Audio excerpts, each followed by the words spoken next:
Hello everyone, how are you all. हाल चाल तो सबके बढ़िया ही होंगे। चलिए जी, आप सबका साक्षर के इस प्लेटफॉर्म पे बहुत स्वागत है। तो आज हम चैप्टर डिमांड कर रहे थे बेटा, आज हम उस चैप्टर को अपना आगे बढ़ाएंगे और थोड़ा सा आगे के नए नए कॉन्सेप्ट्स पे विचार विमर्श करेंगे। चलिए, सबसे पहले मेरी कुछ बातें आप सब ध्यान से सुनो बेटा। मैं ये चैप्टर आपको पढ़ा रही थी तो हमने क्या कुछ कवर कर लिया था, ध्यान दो। रिवीजन के साथ ध्यान देना प्लीज, याद करना पुरानी बातों को, क्योंकि रिकॉल नहीं करोगे तो भूल जाओगे, बहुत प्रॉब्लम हो जाएगा। आइए, सबसे पहले जब हमने डिमांड किया बेटा तो डिमांड का हमने मीनिंग सीखा कि डिमांड किसे कहते हैं। तो डिमांड के हमने कुछ कंपोनेंट्स पढ़े थे कि डिजायर होना चाहिए प्लस एबिलिटी टू पे होना चाहिए प्लस विलिंगनेस टू परचेज होना चाहिए, तभी कोई चीज में डिमांड क्रिएट होगा, अदरवाइज डिमांड नहीं क्रिएट होगा। इसके बाद मैंने आपको डिमांड का एलिमेंट्स बताया था कि how to express demand, way of expression of demands. इसके बाद हमने क्या किया था कि demand is a flow concept.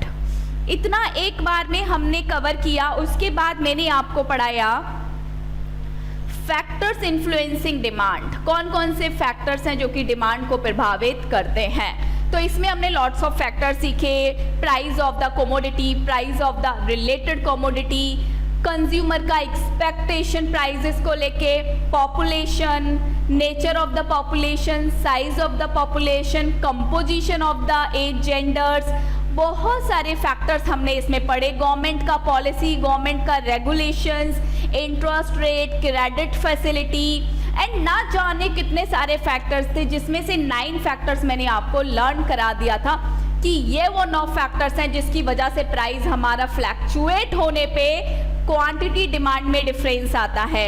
ये पर्टिकुलर चेंजेस होने पे क्वांटिटी डिमांड में चेंज आता है। इसके बाद फैक्टर्स के बाद बेटा कुछ हमने इफेक्ट्स पढ़े थे, आप सबको याद होना चाहिए। वेवलन इफेक्ट, स्नोव इफेक्ट हो गया हमारा, और बताइए डेमोन्स्ट्रेशन इफेक्ट। डेमोन्स्ट्रेशन इफेक्ट का दूसरा नाम क्या था? Band wagon effect. ये सब हमने कर लिया था। इसके बाद मैंने आपको क्या पढ़ाया था? Function of the demand. तो डिमांड जो होती है वो प्राइस पे बेस्ड होती है, डिमांड किस पे बेस्ड होती है? इनकम पे, और डिमांड बेस्ड होती है अनदर कमोडिटी के प्राइजेस पे। इतना करने के बाद आज हम आगे बढ़ जाते हैं। ये पूरा का पूरा हैंड नोट्स है, आप सबको मैं ऑलरेडी अवेलेबल करा चुकी हूँ बेटा। हम इसमें से भी पढ़ रहे हैं, साथ ही साथ हम ICI का स्टडी मटेरियल भी फॉलो कर रहे हैं। यहाँ तक हम कवर कर चुके हैं। आप सभी मेरे साथ प्यार से बोलेंगे जय माता दी, और हम आज की क्लास को बढ़ा देते हैं बेटा आगे। बहुत इंपॉर्टेंट टॉपिक हमारा आ रहा है, लिख लो, the law of demand. Very very important topic, very very important topic. But इस टॉपिक पे मूव करने से पहले मैं आपको बताऊंगी कुछ टर्म्स। बेटा फैक्टर्स की अगर हम बात करें तो आप सब जानते हो फैक्टर्स की वजह से डिमांड पे इम्पैक्ट देखने को मिला। हमने काफी सारे फैक्टर्स पढ़े थे।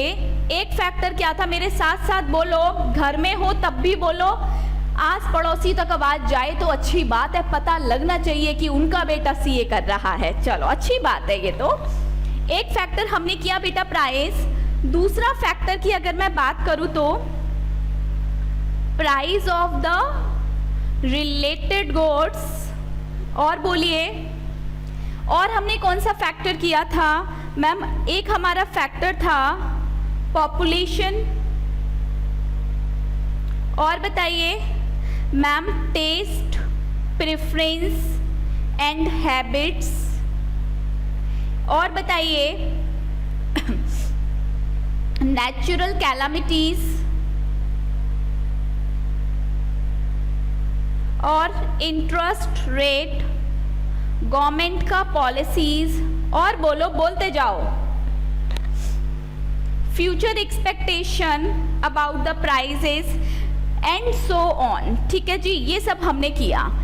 अब एक बात याद रखना, मैं आपको पढ़ाने जा रही हूँ बेटा law of demand. Law of demand थोड़ा सा मैं इसको यहाँ से लिंक करवाऊंगी, लेकिन लिंक करवाऊंगी थोड़ा सा एक्सप्लेनेशन देने के बाद। चलो आ जाइए, थोड़ा सा आगे बढ़ जाते हैं।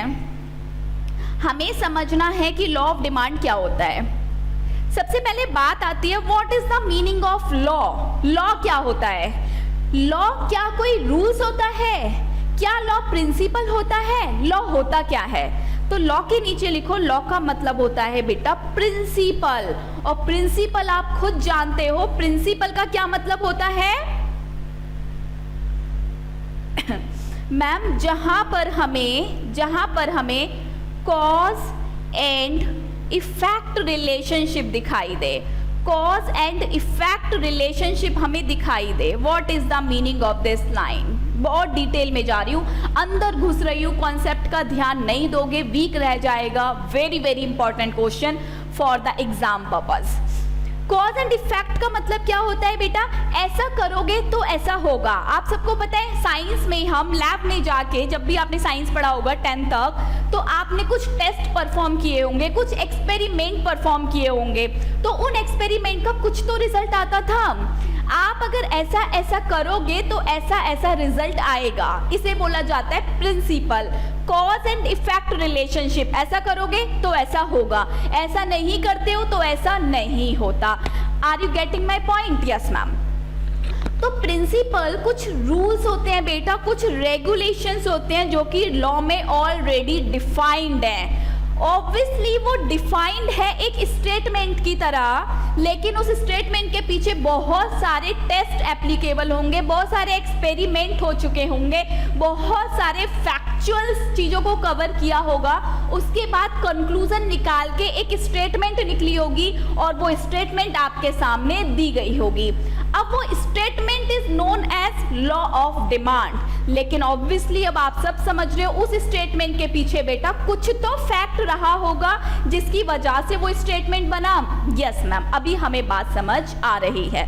तो लॉ ऑफ डिमांड ऑब्वियसली एक प्रिंसिपल होता है। इस प्रिंसिपल में क्या लिखा है आइए समझते हैं। चलो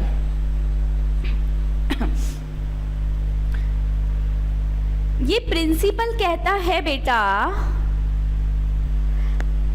other things being constant, other things, मैं ऑलरेडी सब कुछ लिख के आपको हैंड नोट्स में देती हूँ तो यहाँ से नहीं भी लिखोगे चलेगा। Other things being constant, other things being constant, price अगर इंक्रीज होगा बेटा तो डिमांड डिक्रीज होगा, एंड अगर प्राइस डिक्रीज होगा तो बेटा डिमांड इंक्रीज होगा। This is the law of the demand. Demand का एक नियम है जो कहता है कि अगर प्राइस बढ़ेगा तो डिमांड कम हो जाएगी, प्राइस घटेगा तो डिमांड बढ़ जाएगी। ये डिजिटल पेन 10,000 रुपीज़ का है बेटा, अगर ये 20,000 का हो जाएगा तो हर कोई नहीं खरीद पाएगा, लेकिन ये 10,000 वाला पेन अगर 5,000 में मिलने लग जाएगा तो सबके सब खरीदने लग जाएंगे। तो क्या हुआ? प्राइस बढ़ा, डिमांड घटी, प्राइस घटा, डिमांड बढ़ी। This is known as law of demand. Law of demand में बेटा इनवर्स रिलेशन होता है। कैसा रिलेशन होता है? Inverse relation. Inverse relationship exist, inverse relationship exist लिख लो, between price of the commodity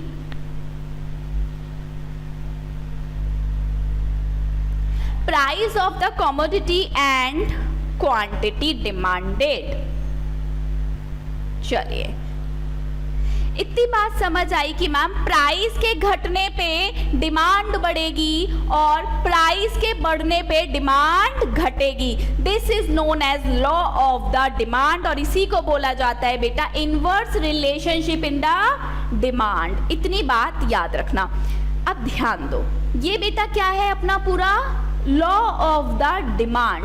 law of demand के पीछे क्या कुछ फैक्ट्स होगा? यस, देखो मैंने अदर फैक्टर कांस्टेंट कर दिए।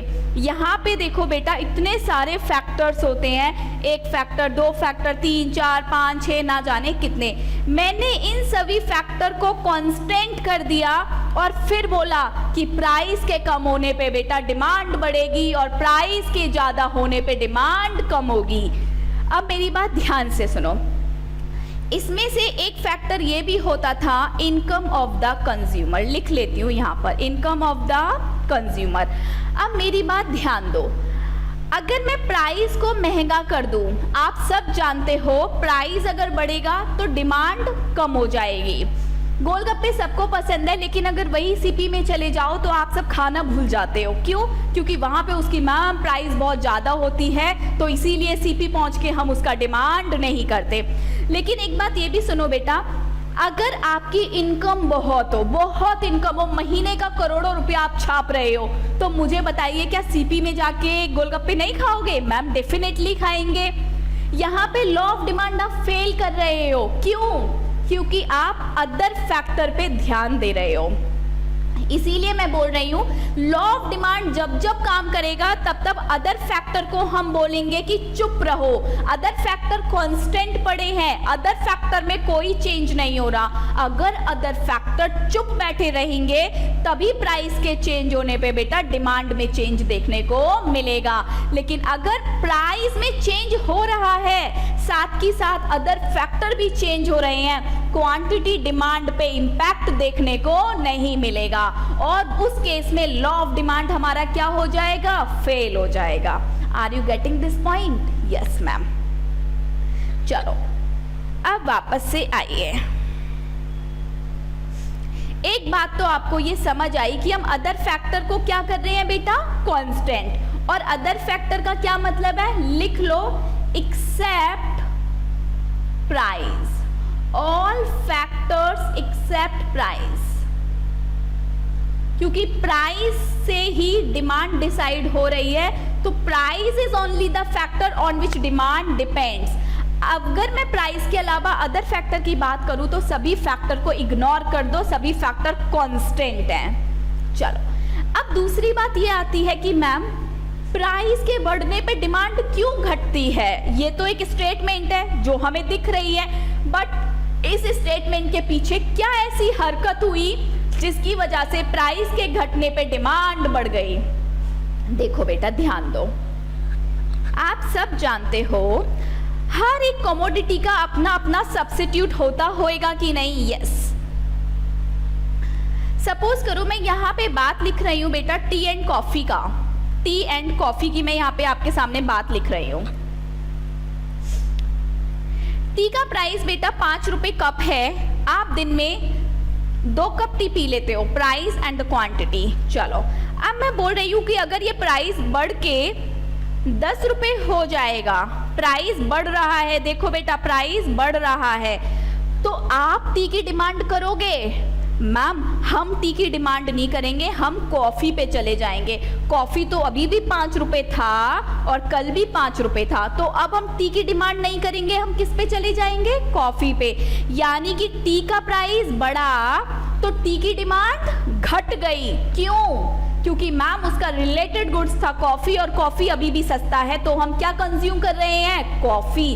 दिस इज द रीज़न कि एक गुड्स का प्राइस बढ़ता है तो उसकी डिमांड कम हो जाती है। क्यों? क्योंकि उसके रिलेशन में जो दूसरा गुड्स है आप सब उस गुड्स से अट्रैक्ट हो जाते हो और पुराने वाले गुड्स को आप टाटा बाय बाय बोल देते हो। चलिए बात समझ आती है कि नहीं? यस। अब एक बात और मेरी ध्यान से सुनो, यहाँ पे हमने देख रहे हो इतने सारे फैक्टर्स कवर किए थे, लेकिन लॉ ऑफ डिमांड सिर्फ और सिर्फ इस वाले फैक्टर के अंदर ही पास होता है, बाकी अदर फैक्टर में लॉ ऑफ डिमांड फेल हो जाता है। Law of demand just explain the relationship between the price of the commodity and the quantity demanded. Law of demand doesn't explain the relationship any factor with quantity demanded. चलो अब आइए hand notes पे।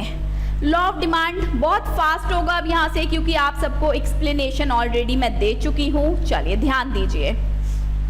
Relationship बताता है between demand and the price, price ज़्यादा demand कम, price कम demand ज़्यादा।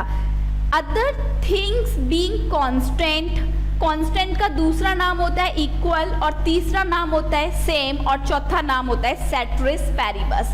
इनमें से कोई भी नाम आपको एग्जाम में देखने को मिल जाए तो चुपचाप से समझ जाना कि अदर फैक्टर कांस्टेंट है, उन पे हम ध्यान नहीं देंगे। इसको बोला जाता है बेटा सेट्रिस पैरिबस। कैसा रिलेशन होता है? Inverse relationship between price and the quantity demanded. Next, अच्छा एक चीज और यहाँ पे लिखो इंपॉर्टेंट करके, एमसीक्यू है, एग्जाम में पूछा जा चुका है 2 से 3 बार, ध्यान देना। एमसीक्यू पूछा जाता है, बताइए लॉ ऑफ डिमांड में रिलेशनशिप कौन कौन से फैक्टर के बीच में होता है? डिमांड और, चलो लिखवा ही देती हूँ इस चीज को, प्रॉपर लिखिए। इन केस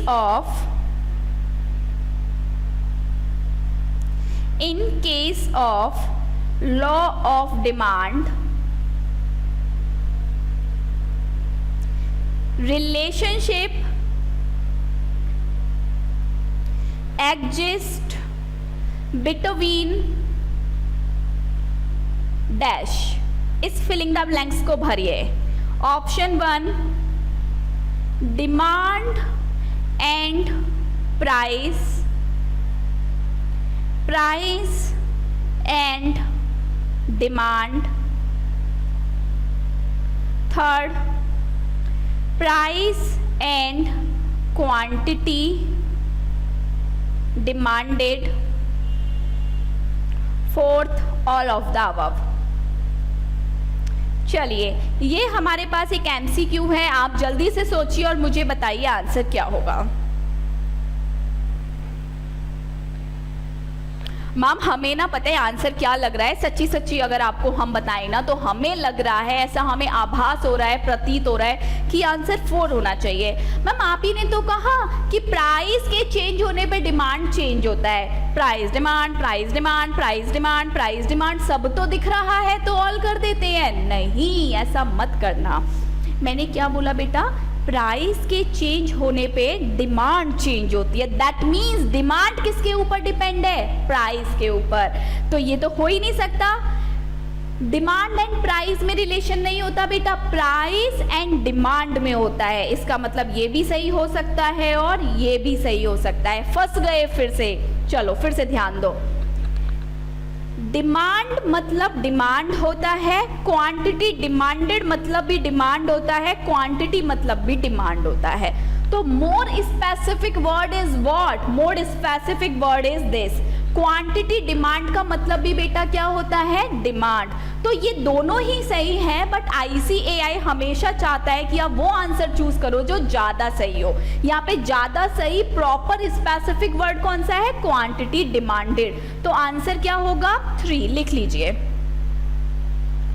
आगे बढ़ जाती हूं। अब नेक्स्ट हमारे पास टॉपिक आ रहा है बेटा डिमांड शेड्यूल क्या होता है? डिमांड शेड्यूल क्या होता है? चलो, जब भी हम गुड्स के प्राइस को और गुड्स की क्वांटिटी को एक टेबल की फॉर्मेट में दिखाते हैं बेटा तो उसे डिमांड शेड्यूल बोलते हैं। लेकिन अगर मैं ये प्राइस और इस क्वांटिटी को एक ग्राफ की फॉर्म में दिखा दूंगी तो इसे क्या बोलेंगे? Demand curve. मैंने आपको 2 चीजें पढ़ाई, मैंने एक तो पढ़ाया डिमांड शेड्यूल, एक पढ़ाया डिमांड कर्व। जब भी प्राइस और क्वांटिटी को टेबुलर फॉर्म में दिखाओगे तो उसे क्या बोला जाता है? Demand schedule. लेकिन उसी डेटा को यूज करके अगर आप कोई कर्व बनाओगे तो उसे बोला जाएगा demand curve. Are you getting this? Yes. यहाँ पे देखो ध्यान से, मैंने क्या किया, मैंने आइसक्रीम लिया। आइसक्रीम का प्राइस अगर 60 रुपये है तो आप एक भी क्वांटिटी नहीं खरीदते हो, प्राइस गिर जाता है तो आप 2 आइसक्रीम खरीद लाते हो, फिर 40 हो जाता है तो 4 खरीदते हो, 30 हो जाता है तो 6 खरीदते हो, 20 हो जाता है तो 8 खरीदते हो, फ्री में मिलती है तो माय गॉड आप 12 आइसक्रीम खरीद के ला रहे हो। खाओगे या नहीं, फेंकोगे, क्या करोगे? फ्री में मिल रहा है, पहले तो मैम ले ही लेते हैं। चलो आगे आइए। अब क्या किया बेटा, मैंने इस प्राइस को यूज करके कर्व बनाया। कर्व कैसे बनाया, फिर से ध्यान दो, मैं बना रही हूँ बेटा, यहाँ पे बना हुआ है फिर भी बना रही हूँ। This is my Y axis, this is my X axis. X axis पे हम हमेशा दिखाते हैं बेटा क्वांटिटी डिमांड, और वाई एक्सिस पे हमेशा दिखाया जाता है प्राइस। अब बताओ मुझे, आइसक्रीम का प्राइस इज व्हाट मैम, 0 रुपया, 20 रुपया, 0, 20, 30, 40, 50, 60। इसको मैंने ग्राफ पे लिख लिया, ये रहा, ये देखो, yes.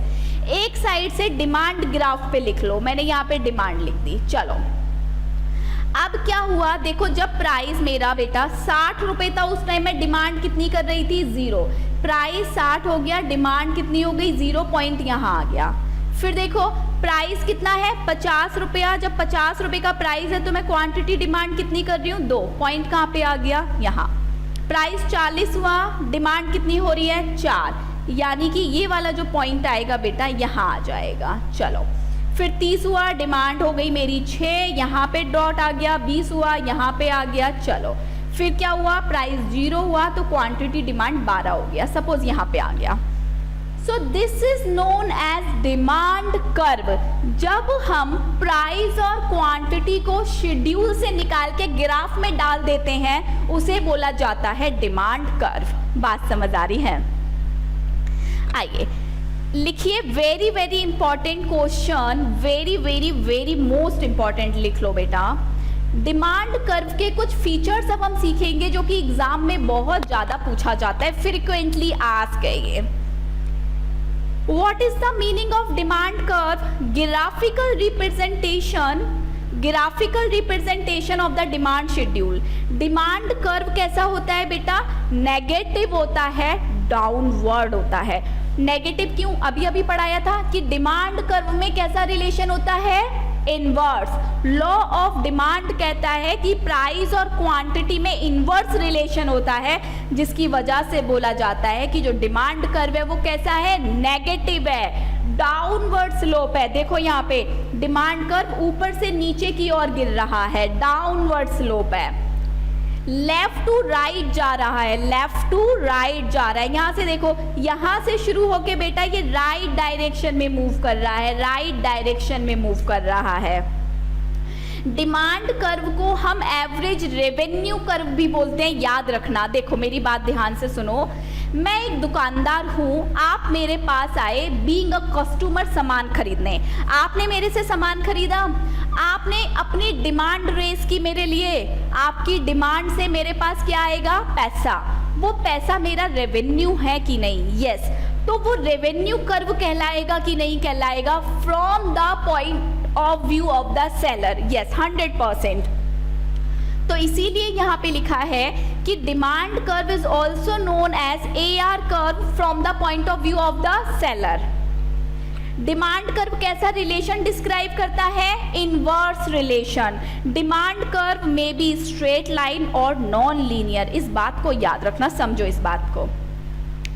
Demand curve straight line भी हो सकता है। ये जो डिमांड कर्व आपको दिख रहा है ये कैसा है बेटा, स्ट्रेट लाइन है। ये स्ट्रेट लाइन क्यों है, क्योंकि यहाँ पे प्राइस और क्वांटिटी में एक प्रपोर्शन में चेंज हो रहा है। ये 20% बढ़ रहा है तो वो 20% घट रहा है। लेकिन अगर ये चेंज थोड़ा सा कम या ज़्यादा हो जाए, लाइक दिस, मैं बोल रही हूँ कि प्राइस चेंज हो गया बेटा, प्राइस चेंज ही नहीं हुआ और डिमांड बहुत ज़्यादा चेंज हो गई, तो एक डॉट सपोज यहाँ आ गया, फिर एक डॉट यहाँ आ गया, फिर एक डॉट यहाँ आ गया, सपोज करो। तो ये डिमांड कर्व कैसा बनेगा, कुछ ऐसा बनेगा।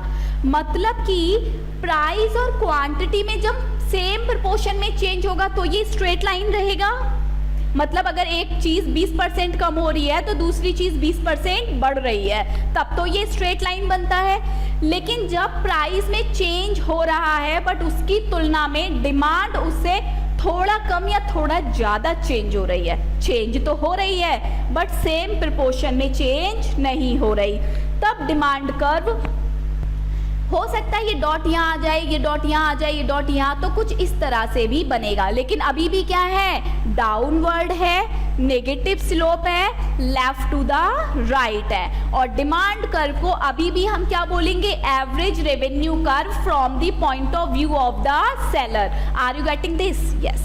तो याद रखना ये सारे फीचर्स।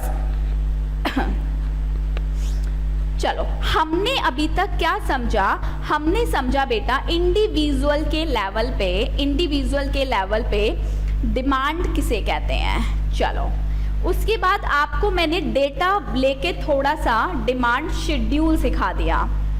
फिर मैंने आपको डिमांड शेड्यूल से बेटा डिमांड कर्व बनाना सिखा दिया। ये सब कुछ हम किसका सीख रहे थे? इंडिविजुअल का। Now I am talking about market, कि मार्केट में क्या होगा। ध्यान देना, अब कुछ बचा नहीं है, चैप्टर इतना इजी है ना, अब आप जाके किसी को पढ़ा दोगे। बस सिर्फ ध्यान देने वाली बातें हैं बेटा, अब कुछ भी नहीं बच्चा, ट्रस्ट में। मैं एक मार्केट की बात कर रही हूँ बेटा, अब मैं इंडिविजुअल की बात नहीं कर रही हूँ, मैं एक मार्केट की बात कर रही हूँ। ये एक मार्केट है, इस मार्केट में बेटा आप भी एज अ कस्टमर गए, मैं भी एज अ कस्टमर गई, और भी कोई एज अ कस्टमर आया, इतने सारे कस्टमर इस मार्केट में आ गए। ये कोई दुकानदार है, ये है दुकानदार मिस्टर टिमटिम। चलो, टिमटिम की दुकान है, मतलब टिमटिम एक पूरी की पूरी मार्केट लेके बैठा हुआ है। टिमटिम सिर्फ आपके एक अकेले कस्टमर की बातें नहीं कर रहा। टिमटिम अब एक मार्केट है, टिमटिम इज अ मार्केट। अब मैं जानना चाहती हूँ बेटा कि मार्केट डिमांड किसे कहेंगे, मार्केट डिमांड शेड्यूल किसे कहेंगे, मार्केट डिमांड कर्व किसे कहेंगे। समझ रहे हो मेरी बात? अब मैं ये नहीं बोल रही कि इंडिविजुअल डिमांड किसे कहते हैं, इंडिविजुअल डिमांड शेड्यूल किसे कहते हैं, इंडिविजुअल डिमांड कर्व किसे कहते हैं। नाउ आई एम टॉकिंग कि market demand schedule, market curve किसे कहते हैं। चलो आगे बढ़ जाइए। अगर मैं बात करती हूँ बेटा डिमांड की एक पर्सन की, तो इस मार्केट में कोई पर्सन नहीं होता था, एक सिंगल पर्सन होता था। इसकी डिमांड को डिमांड कहते थे। इसके द्वारा डिफरेंट प्राइस पे डिफरेंट क्वांटिटी लिया जाता था। उसको अगर हम टैबुलेट फॉर्म में दिखा दें तो उसे डिमांड शेड्यूल कहते थे, और उसी एक इंडिविजुअल पर्सन के टैबुलर डेटा को ग्राफ पे दिखा दें तो उसे डिमांड कर्व कहते थे। लेकिन इस मार्केट में बेटा इतने सारे पर्सन हैं, तो हर किसी की डिमांड को एक साथ क्यूमुलेट कर दूं तो इसको क्या कहेंगे, मार्केट डिमांड। एक मार्केट के अंदर जितने भी कस्टमर हैं सबकी डिमांड का एग्रीगेशन क्या कहलाएगा, मार्केट डिमांड। और सब कस्टमर की डिमांड की क्वांटिटी और उसके प्राइस को अगर एक शेड्यूल में, एक टैबुलर फॉर्म में दिखा दूं तो उसे क्या कहेंगे, market demand schedule. Market demand schedule क्या है, summation of individual demand schedule. Individual demand schedule, बात समझ आ रही है? सिमिलरली मार्केट डिमांड क्या है, summation of individual demand, summation of individual demand. चलिए इतनी बात समझ आई। तो मार्केट डिमांड कर्व क्या होगा, ये जो मैंने मार्केट शेड्यूल बनाया, market schedule is what, summation of the individual demand schedule. अब मेरे पास मार्केट डिमांड शेड्यूल आ गया है, तो इस मार्केट डिमांड शेड्यूल को अगर मैं ग्राफ पे प्लॉट कर दूंगी तो बेटा इसे क्या बोला जाएगा, मार्केट डिमांड कर्व। बात समझ आ रही है? पहले इंडिविजुअल का निकाल लो, उन सब को एग्रीगेट कर दो, उसको क्या बोला जाएगा बेटा, market demand curve, market demand schedule और मार्केट डिमांड। इंडिविजुअल का sum total is equal to what, market. चलो मैं अब यहाँ पे कुछ डेटा उठा रही हूँ, आप सब कोशिश कीजिएगा, आप ही को कोशिश करना है। देखो हमें तो सब आता है, हम एग्जाम निकाल के बैठे हैं, अच्छे मार्क्स से निकाल के बैठे हैं, तो मेहनत अब आपको करनी है। बात समझ रहे हो? यस। मैं बोलती हूँ यहाँ पे, आप आइसक्रीम खाने बाजार में जा रहे हो, जाते तो रहते ही होगे, यस मैम। अकेले जाते हो, यस मैम। चलो आप गए मार्केट में, आइसक्रीम का प्राइस, आइसक्रीम का क्वांटिटी। चलो अगर प्राइस बेटा 10 रुपये था तो आपने सिर्फ और सिर्फ नहीं आपने लिया ही नहीं, आप वापस घर लौटने वाले थे, आपने कहा नहीं नीचे नहीं, बजट से बाहर जा रहा है, मैं नहीं लूँगा, आपने क्वांटिटी नहीं खरीदा। अचानक से दुकानदार वाले ने आपको देखा कि आप लौट रहे हो, उसने कहा भैया 8 रुपये दोगे क्या? आपने कहा 1 दे दो। फिर उसने कहा अगर मैं इसको और कम कर दूं तो ज़्यादा खरीद लोगे क्या? आपने कहा हाँ। उसने कहा अगर 6 का कम कर दो, यहाँ पे 4 कर दो, तो उसने कहा 4 दे दो। इस तरह से क्या हो रहा है बेटा, आपकी डिमांड चलती जा रही है। चलो फिर ये तो आप थे, ये कौन था? आप। आपका नाम मैं लिख रही हूँ Chintu. Chintu nice name, cute पाए सा। अब आपका फ्रेंड जा रहा है मिंटू। मिंटू भी मार्केट में गया। मिंटू के लिए भी कुछ प्राइस और क्वांटिटी रहा होगा बेटा। यस, प्राइस तो चलो यही लिख देती हूँ।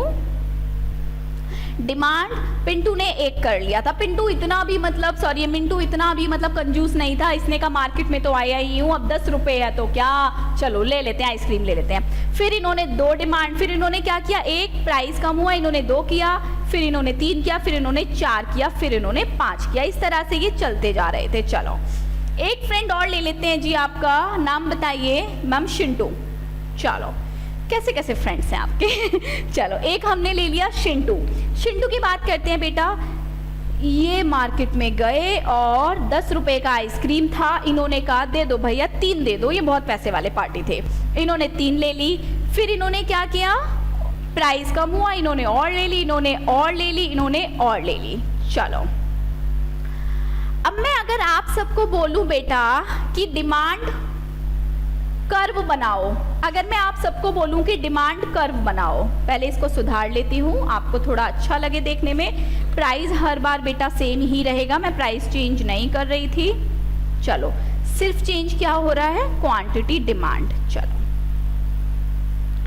अब मैं आपको बोलूं कि सबसे पहले मेरे को market demand schedule, market demand curve individual का बना के दिखाओ। तो शेड्यूल तो मैंने खुद ही बना दिया, आप मुझे चिंटू का मार्केट कर्व बना के दिखाइए। मैम इधर y एक्सिस हो गया, मैंने कहा ठीक है। मैम इधर x लिख दो, मैम यहाँ पे 0 लिख दो, यहाँ पे 4 6 8 10 लिख दो, मैंने कहा ठीक है। अब यहाँ क्या लिखूं बताओ चिंटू? मैम यहाँ पे लिख दो 1 2 4। अब इसका बनाओ बेटा, अब इसका बनाओ डिमांड कर्व। देखो ध्यान से, प्राइस अगर 10 रुपये है तो quantity demand is what 0। Price 8 रुपये हुआ, आपने 1 खरीद लिया। प्राइस 6 हुआ, आपने 2 खरीद लिया। प्राइस 4 हुआ, आपने 4। ये देखो ये ध्यान से देखो, ये नॉन लीनियर है बेटा, स्ट्रेट लाइन नहीं है, कोई दिक्कत नहीं है। अब इसका बनाओ, इनका कैसा बनेगा ध्यान दो, अपना अपना करो, मेरा मत देखो। y axis x axis, price हो गया मेरा, प्राइस हो गया मेरा 0 रुपया, नहीं सॉरी, हाँ 0 4 6 8 10। यहाँ पे क्वांटिटी लिख देती हूँ 1 2 3 4। ये कुछ इस तरह से बन जाएगा, ये कुछ इस तरह से बन जाएगा। चलो ये इस तरह से बन गया। सेम इसको भी मैं बनाऊंगी, तो ये किस तरह से बनेगा बेटा, 4 6 8 10 3 5 6 7, ये कुछ इस तरह से बन जाएगा। चलो ये क्या बोला जाएगा, individual demand curve, individual demand curve, individual demand curve. क्या इंडिविजुअल डिमांड नेगेटिवली स्लोप है? यस। क्या डाउनवर्ड है? यस। क्या लेफ्ट टू राइट है? यस। क्या यही वो कर्व है जिसको AR कर्व बोला जाता है from the point of view of the seller? Yes. अब मेरा क्वेश्चन है आप सबसे कि मुझे बना के दिखाओ मार्केट डिमांड शेड्यूल। क्या बनाना है अब आप सबको, मार्केट डिमांड शेड्यूल। अब मार्केट डिमांड शेड्यूल बनाने से पहले आपको क्या बनाना पड़ेगा, market demand market demand curve, और कर्व बनाने से पहले आपको बनाना पड़ेगा शेड्यूल। चलिए प्राइस तो बेटा सेम ही रहेगा 10 8 6 4। अब मुझे बताइए what will be the demand, market demand. Ma'am sum total of the individual demand. 0 1 3 कितना हो गया, 4। 1 2 और 1 3 और 3 2 और 1 3 और 5 8। 2 3 5 और 6 11, 4 4 8, 8 और 7 15।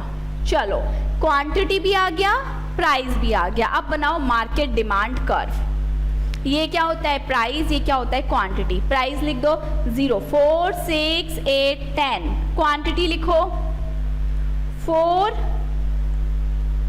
4 8 11 15। बनाओ 10 है तो 4 दिस दैट एंड दैट। इसे क्या बोला जाएगा, market demand curve. Market demand curve is the summation of the market individual demand schedule. बात समझ आ रही है कि नहीं?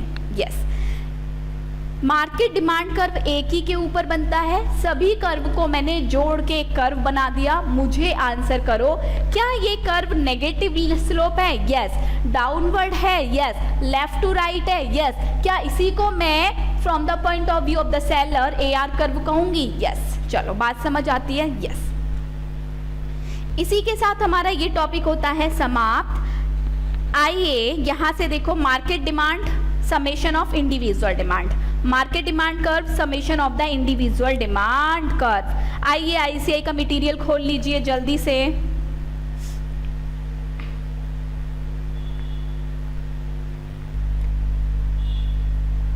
आप सभी आ जाइएगा पेज नंबर 2.7। घर से पढ़ने को भी दूंगी काफी सारा। चलो एक बात हाईलाइट करो, professor Alfred Marshall define the law of demand किसने डिफाइन किया? ये एग्जाम में क्वेश्चन पूछा जाता है बेटा, याद रखना। Alfred Marshall is the person who define the law of demand. उसके बाद तो सब कुछ आपको आता ही है कि रिलेशनशिप कैसा होता है, किसके बीच में होता है, क्वांटिटी डिमांड एंड प्राइस के बीच में होता है मैम। रिलेशन कैसा होता है, इनवर्स होता है, inverse relation between price and the quantity demand. इस बात पे हमने एक MCQ भी किया था। अदर फैक्टर कैसे हो जाते हैं, कांस्टेंट, जिसको बोला जाता है सेट्रिस पैरिवर्स। बाकी का आप रीड करना, एग्जाम्पल वही है जो मैं ऑलरेडी ले चुकी हूँ। Demand schedule is what, nothing, just आपका जो भी डेटा है उसको एक टैबुलर फॉर्म में दिखा दो। मैं ऑलरेडी एग्जांपल ले चुकी थी। Demand curve graphical representation of the demand schedule, इसको हमने बनाना सीख लिया। इसके क्या क्या फीचर्स होते हैं हमने पढ़ लिए बेटा। डाउनवर्ड होता है, नेगेटिव स्लोप होता है, लेफ्ट टू राइट होता है, एवरेज रेवेन्यू कर्व भी बोला जाता है। और प्यार से बोलेंगे जय माता दी। पॉजिटिव फीलिंग है, बोलते रहिए बेटा, आगे बढ़ जाओगे लाइफ में। देखो कुछ होता है कि नहीं मानते गॉड को, और मैं हद से ज़्यादा मानती हूँ। मेहनत सब कुछ है, आई 100% अग्री, लेकिन मेहनत पे भी एक चमत्कार काम करता है, वो उन गॉड के द्वारा किया जाता है। अब कितना भी मेहनत करो करो करो, डेफिनेटली बेटा मैं लिख के देती हूँ, सक्सेस आपको मिलेगी मिलेगी। ठीक है, किसी को आज मिल जाती है, किसी को कल मिलती है, पर मिलती सबको है। और इस पर अगर भगवान का आशीर्वाद हो तो सक्सेस लाइफ में और जल्दी मिलती है। पर एक बात याद रखना, जो पढ़ता है वही आगे बढ़ता है। और प्यार से बोलेंगे जय माता दी। DPP करते हो कि नहीं करते हो? DPP का काफ़ी बच्चे तो बहुत अच्छे से कंट्रीब्यूशन दे रहे हैं, मेरे साथ रिजल्ट शेयर करते हैं, मेरे से वीडियो कॉन्फ्रेंस पे अलग से टाइम लेके बच्चा बात करते हैं, बहुत अच्छा लगता है। चलिए जी, ये फैसिलिटी हम सभी क्लासरूम स्टूडेंट्स को प्रोवाइड करते हैं, ऑनलाइन भी प्रोवाइड कर रखी है। चलिए, मार्केट डिमांड शेड्यूल की मैं बात कर रही हूँ, जो कि हम ऑलरेडी कर चुके हैं। इंडिविजुअल डिमांड शेड्यूल का summation, and this is the market demand curve. Proper examples हम ऑलरेडी पढ़ चुके हैं बेटा। चलिए, अब यहाँ तक आप आराम से रीड कर सकते हो।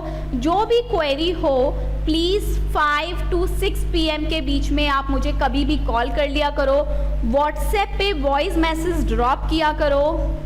This is my WhatsApp number, आप व्हाट्सएप पे मैसेज ड्रॉप करो, वॉइस मैसेज आपको तुरंत डाउट मिलेगा। अगर तुरंत नहीं मिलता है तो जैसे ही मैं फ्री होती हूँ आपको तब रिप्लाई ज़रूर मिलता है। चलिए, इसके साथ साथ इस क्लास को मैं यहीं ओवर करती हूँ। हम सब लेंगे एक दूसरे से अलविदा, मिलते हैं नेक्स्ट क्लास में। Bye bye, take care, God bless you all. DPP जरूरी है सॉल्व कीजिए, DPP नहीं करोगे बेटा बहुत पीछे छूट जाओगे।